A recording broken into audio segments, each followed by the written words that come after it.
பரிசுநாமத்துக்கு ஸ்தோத்திரம். இந்த வேலையில அடியனுக்கு தேவன் நீந்த அந்த தயவுக்காக நான் நன்றி முதலாவது தேவனை ஸ்தோத்தரிக்கிறேன். அது மாத்திரம் இல்லாம நான் டீட்டெயில் படிச்சிருக்கேன். டீட்டெயில் படிச்சப்ப கூட எனக்கு இந்த கிராஜுவேஷன் இந்த மாதிரி ட்ரெஸ் போடணும்னு எனக்கு ஆசை. ஆனா இது எனக்கு கிடைக்கல. ஆனா கர்த்தருடைய கிருபையில பைபிள் ஸ்டடி மூலமா இந்த கிராஜுவேஷன்ல இந்த ட்ரெஸ் போடுறதுக்கு கர்த்தர் உதவி செஞ்சது. அப்படின்னாக்க Restoration School of Ministry, thanks to Restoration School of Ministries. எனக்கு ரொம்ப சந்தோஷமா இருக்கு. இது படிக்கும் பொழுது ஒவ்வொரு காரியங்களும் எழுதும் பொழுது எங்களுக்கு புரியாது. இதனுடைய காரியங்கள்லாம் எழுதிட்டே இருப்போம். என்ன இது ஒண்ணுமே புரியல. இந்த ராஜ்யம் வந்துச்சு, அந்த ராஜ்யம் போச்சு, இவங்க வந்தாங்க, அவங்க போனாங்க அப்படின்ற காரியங்கள் தான் வந்துட்டே இருந்துச்சு. ஆனா அதை குறிச்ச காரியங்களை எங்க போதகர் அந்த தேவனுடைய ரகசியங்களை எங்களுக்கு வெளிப்படுத்தி சொல்லும் பொழுது அது எங்களுக்கு ரொம்ப பிரயோஜனமா இருந்துச்சு.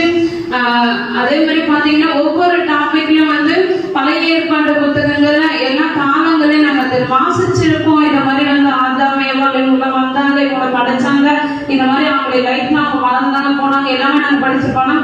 இந்த காலத்துல இப்படி இருந்தாங்க, இது இந்த மொழியில எழுதப்பட்டது. அதுவும் இன்னொரு காரியம் நீங்க சபை போதகம் சொல்வது அந்த தோற்சுருள எழுதும் பொழுது கர்த்தர் அப்படின்ற வார்த்தை வரும் பொழுது அந்த மையம் அந்த பேனாவுடைய அந்த முள்ளை உடைச்சிட்டு தான் எழுதுவாங்களாம். ஆனா அப்படி மகத்துவமான அந்த வேதத்தின் எப்படி எழுதியிருக்கிறாங்க அப்படின்றத நாங்க தெரிஞ்சுக்கிட்டோம்.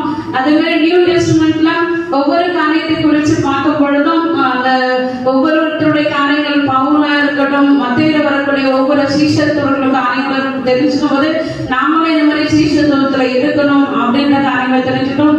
ஜெபம் அப்படின்னும் பொழுது நாங்க பொதுவாகவே நாங்க ஜெபம் பண்ணிப்போம். ஸ்டார்டிங் ஸ்தோத்திரம் ஸ்தோத்திரம் ஸ்தோத்திரம் ஆவியானவரே அப்படின்னு சொல்லி தான் நாங்க ஜெபம் பண்ணோம்.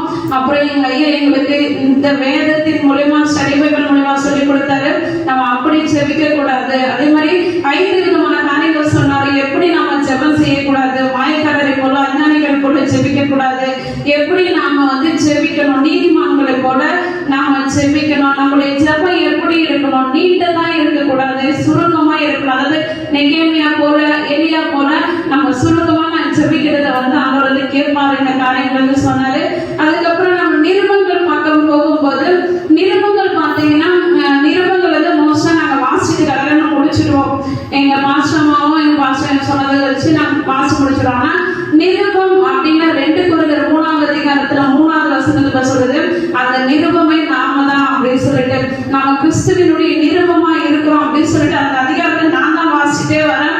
அதை வாசிக்க எனக்குள்ள ஒரு அந்த அதிகாரத்தை படிக்கும் பொழுது எனக்கு அந்த அதிகாரத்தை படிக்கும்போது எனக்கு கண்ணில் இருந்துச்சு ஆண்டவர் ஒழிந்து போகிற அந்த மகிமை உள்ள அந்த காரியத்துக்கு தேவன் இப்படிப்பட்ட காரியத்தை மோசைக்கு கொடுத்திருந்தாருன்னா இது நித்திய ஜீவன் கொடுக்கிறதான ஆண்டவர் எப்படி இருப்பார் அப்படின்னு சொல்லி இது மையினால் எழுதப்படல, இது தேவனுடைய விரலினால் எழுதப்பட்டிருக்கு, அவருடைய சதையினால் எழுதப்பட்டிருக்குன்னு சொல்லும்போது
ஆரம்பிச்சிட்டாங்க அப்படின்னு தான் நமக்கு தெரியாம புது சிருஷ்டிக்கு ஒரு எடுத்துக்காட்டு சொன்னாரு. நாகம்மானுடைய ஸ்டோரி வச்சு சொன்னாரு. அந்த நாகம்மானுடைய ஸ்டோரி சொல்லும் பொழுது அவனை 7 தரம் முழுக சொன்னாராம் அவருடைய வேலைக்காரனது. அவன் 7 தரம் முழுகினாரு. அவன் எழுந்தாரு. அவர் கையிலே அவர் சின்ன பிள்ளை போல அவருடைய மாம்சம் மாறிடுச்சு அப்படின்னு தான் நாங்க படிச்சிருக்கோம். ஸ்டோரியும் பிள்ளைங்களுக்கு கூட சொல்லியிருக்கிறோம். ஆனா அந்த 7 விதமான முழுகு என்ன அப்படின்றது வந்து எங்களுக்கு சொல்லும்போது எங்களுக்கு இன்னும் ஆச்சரியமா இருந்துச்சு. அதுக்கும் நான் வந்து இந்த restoration school of mission study Bible மூலமா தான் நாங்கள் தெரிஞ்சுக்கிட்டோம். அது மட்டும் இல்லாம தலைமைத்துவம் அப்படின்னு பாத்தீங்கன்னா மோசே, யோசுவா, இந்த மாதிரி பவுல் இவங்க எல்லாம் வந்து தலைமைத்துவத்துக்குள்ள எப்படி இருந்தாங்க, அவங்களால மட்டும் எப்படி நினைச்சு நிக்க முடியுச்சு அப்படின்னா அதுக்கு ஒரு 7 விதமான காரியங்கள் குறித்து சொன்னாரு. அதுக்கப்புறம் இல்லாம சுகமாக்குதல் அப்படின்ற காலத்துல ஒரு 7 விதமான காரியங்கள் குறித்து இப்படிதான் சுகமாக்குதல் இருக்கும். நம்ம அன்னை பாஷை பேசிட்டு போறது மட்டும் இல்லை அப்படின்னு சொல்லிட்டு ஒவ்வொரு வேதத்தினுடைய பகுதிகளை நம்ம தொடக்கத்திலிருந்து இந்த புது ஏற்பாடு தன் முடிகிற வரைக்கும் வெளிப்படுத்தல் வரைக்கும் ஒவ்வொரு காரியமும் புது புது காரியங்கள் நம்மளை கற்றுக்கொள்ளும்படி இந்த ஸ்டடி பைபிள் கற்றுக்கொள்ளும்படி தேவன் எங்களுக்கு உதவி செய்தார். கர்த்தர் அடியனுக்கு இந்த தயவுக்காக கொடி நினைச்சு